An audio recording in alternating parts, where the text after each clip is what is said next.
going on, world? So today we're going to be talking about nutrition.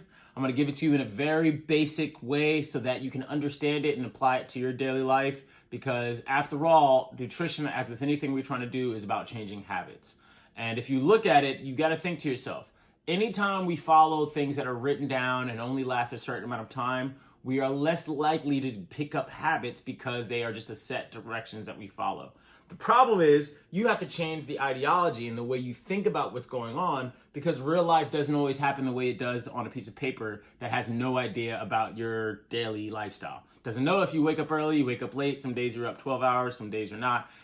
Those are the factors that no piece of paper that you can download are going to tell you, unless that piece of paper has already asked you about your daily lifestyle in the first place. Ding, ding, ding. That's why, again, not the biggest fan of pre-made plans. Again, to each their own. Now, when it comes to nutrition, you have to go about changing habits, changing mindset, changing the way you look at what it is you're trying to achieve. One of the easiest ways to do that is with a concept called nutrient density. Now, nutrient density is the concept that the amount of nutrition and the amount of calories in said foods aren't always the same. The easiest way to think about that is a plain bagel, right? 250 calories, maybe more, 300, I don't know. You're gonna throw cream cheese or something on it, but it's gonna be a little bit more than that. But the amount of usable nutrition in that bagel is not very high. It's simple carbs. It's not gonna give you a lot in return on those calories that you're taking in. If we were to have a whole bag of fresh baby leaf spinach from the grocery store, you may touch 100 calories in the entire bag, but when you look at the amount of nutrition that you get from that leafy green, third of the calories, 5 to 6 times the nutrition. Nutrient density. That way you can start eating lower calorie, but making sure you're getting enough nutrition to actually bring on the gains you want. All too often, we think that just cutting calories is the way to go, when in reality, you have to be conscious of the calories that you take in. There's a very easy way to do that, and that's by visualizing your goals as very small steps. We've literally heard this our whole lives with literally anything we do, but it's always changing depending on what we're applying that concept to, right? So when you think about nutrition, tell yourself, if I just do well today, and the next day, and the next day, and the next day, and the next day, and you just build the habit of doing well, if you get 5 days in a row of eating correctly and eating really well, on the 6th day, feel free to have that beer and cookie. Don't go trying to regulate and restrict yourself so much that your brain isn't actually happy about what's happening and consciousness starts to fight you on trying to make those changes. Bring them into the fold. Indulge yourself every once in a while to reward your efforts, and therefore your mind starts to say, okay, this is something that I got for including these new habits in. I'm going to start doing it. It's very simple. It's the Pavlov Theory. You can do it to yourself. It's not that hard. It's just about how we look at it, right? So think of your nutrition day to day. And this is exactly how I do it, because I hate counting calories. And every once in a while, if I want my cake, I want my cake. If I want brownie, I want my brownie. Now, of course, you have to have self-control, but here's a good visualizing tool that you can use to actually help you along your way. This is what I use. So that, if you got to go to happy hour, you don't have to feel bad about doing it. I visualize tanks. Every day I visualize tanks because there's an allotted amount of each thing that we can have in a day that isn't crazy.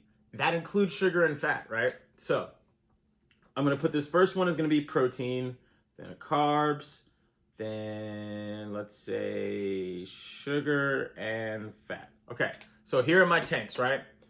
Protein, carbs, sugar, fat, relative to how many of these things we can have. I mean, this is, again, a little arbitrary, but this is just a conceptual way to look at it so that it actually makes sense in your mind, right? Because you're not going to control every single thing you eat every day. Some people do, that's great, but you don't have to, is my point. We don't have to all become bodybuilders who meal prep every day to get those same results, guys. So, protein, carbs, those are our two big ones that we need to worry about every day. We should have a little bit of both, regardless of the source that we're using. But you always got to remember, there is a certain amount of fat that you can have without destroying yourself. There are good fats that you can have. Same thing with sugar. Sugar is necessary. If you're going to do one of these low carb, all keto diets, I dare you to go to the gym and try to lift heavy. Make sure you bring some Gatorade, because when you pass out because your glucose is low, you're going to need that. So let's start with breakfast. Let's start with what I have for breakfast today so I can give you this concept a lot easier, right? Breakfast is something we've taught ourselves not to have a lot of. It doesn't mean that it's unnecessary. You should start out by giving your body something in the morning, even if it's just a glass of water. Find out what works for you, find out what you can do without feeling stressed about it, without feeling pressure, and go for that. As you can see, everything still relates back to your mental state, your mind state, and how you perceive what you're doing. So this morning I had some brisket, some eggs, and some whole wheat toast. Yes, I did the whole wheat toast to make myself feel better about having the eggs and brisket. But let's just look at it in terms of which one of these tanks I filled up, right? So, eggs, little bit of protein, right? Little bit of fat. Not very much, not the worst fats in the world, not any sugar really. So, then I had my brisket, little bit more protein today, right? Now, I could also realize I probably had a solid amount of fat in that brisket as well. And then my whole wheat bread. Now, I had a solid amount of carbs because I had 2 slices, but again, usable carbs. Everything is not one size fits all. So for breakfast, I filled up some of my protein tank. As you can see, this filled up faster because there is less of this that you should take in a day. This has more space to fill because carbs are our main source of nutrition. And then my fats that I've already filled up a little bit. So what do I do about after this? I go, if my goal is to cut a little bit of weight or cut body fat, I need to realize that this needs to not go too high. Now, as much as I can, I want to make sure those come from good sources. Avocados, salmon. Believe it or not, milk's not the worst thing for you, even though the industry has demonized it. Just do what works for you. I don't like soy milk. I can drink 2% milk without it messing up my stomach, so I'm going to drink my 2% milk. But anyway, I've had some solid amount of fat. I've had an okay amount of protein, and I've had some carbs today. Normal first meal. Now, let's say I get to lunch. I would say let's get some kava, right? That's a shout out to Brett Shulman, one of my former clients. I'm going to have him on the Rona Code soon, so look out for that episode. But kava's fantastic. It's pretty healthy as long as you build it that way. But as with anything, you can ruin a salad if you drench it in dressing and cheese and bacon bits. So I go to kava and I get what I always get, which costs me $19 because I can't help but get double protein. So I go to kava, I get my spicy lamb meatballs, and I get my beef meatballs, right? So again, filling up my protein tank. Now I get the grains, brown rice, filling up my carb tank a little bit more, but there's still more space. Not too much sugar, right? Because I haven't had any yet, but because I haven't had any sugar today, I'm gonna go ahead and have some juice with that. So I get to have a little bit of sugar. Again, because I realized I didn't have any at breakfast, really. So I'm allotted a little bit of sugar each day. It's not about trying to restrict everything. It's about trying to have balance.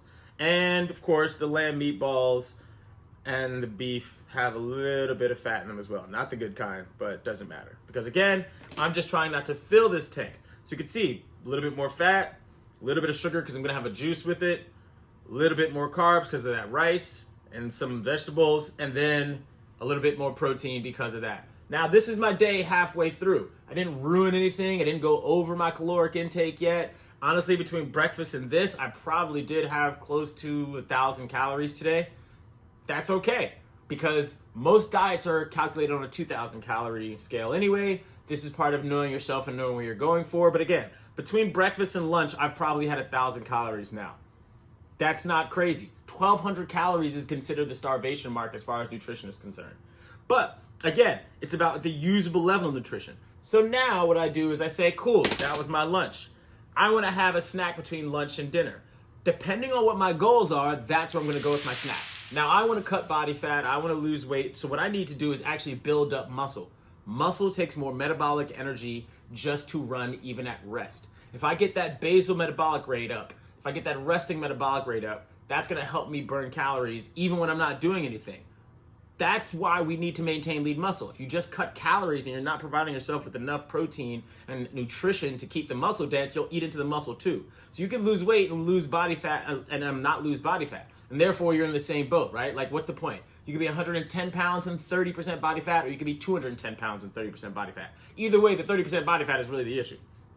So I'm going to have a snack. My snack, let's say at work, I couldn't help it and someone brings in cookies. Am I going to say no to those cookies? Man, all I have is a juice. I'm having my cookies.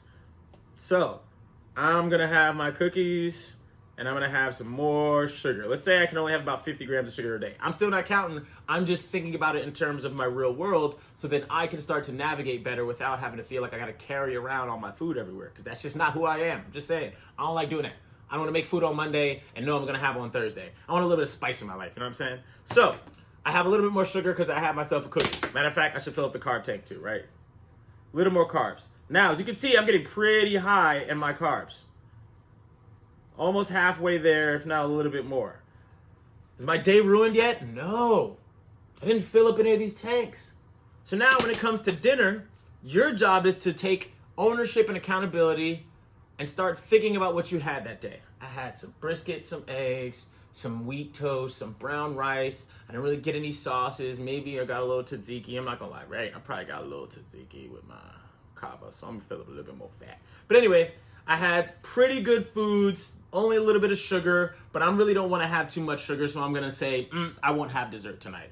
No biggie, I had my sugar craving. I satisfied that itch. My brain feels okay about it. So now when it gets to dinner, I'm gonna try to say, you know what?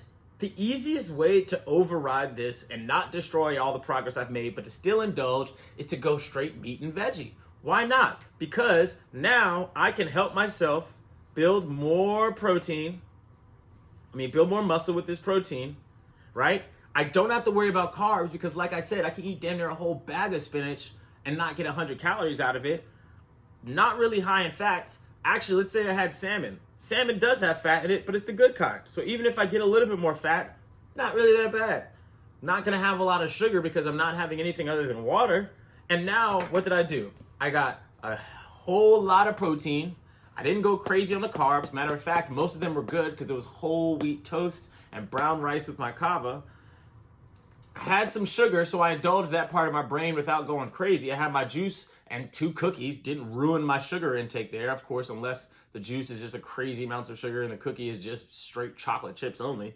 And then for my fat, I had some, but I had a split between good and bad fat. If you don't know that saturated and unsaturated fats, those are the ones to pay attention to. Some things are really high in unsaturated fat, and that's not really a big deal. But look at this. This is a very easy visual representation. I was able to just think of a normal day that most people will have and adjust my foods how my day went. That's what you have to start to do. But let's think about it the other way, right? Let's say for breakfast, I had a banana and some milk, right? And I didn't have any excess fat. Let's say for lunch, I had a salad with chicken on it and I didn't have any excess fat. Now for dinner, if you want to have that one slice of pizza, it is not going to kill you. If you just don't want to eat it because you want to teach yourself some mental discipline, feel free. But in the actual calculated scientific way of looking at it, that one slice of pizza is not going to ruin your day. Stop being hard on yourself. Don't always jump into every fad diet that exists because they don't all make sense. Keto is actually something we prescribe to people because they need to eat that way. Learn your body before you start jumping from diet to diet, and learn how to go throughout your day thinking about it critically so that it's easier to choose and you're a lot happier. Because if you can do this on a daily basis, as you can see, I'm not filling up these tanks, so I have caloric deficiency, which means I am burning calories throughout the day. If I can do this for 5 days in a row, do you know what's happening on the 6th day? Cheat day. Cheat day all the way.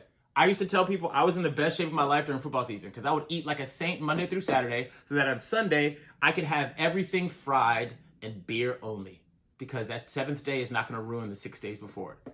Think critically, eat well, eat balanced, and enjoy it. I'm out.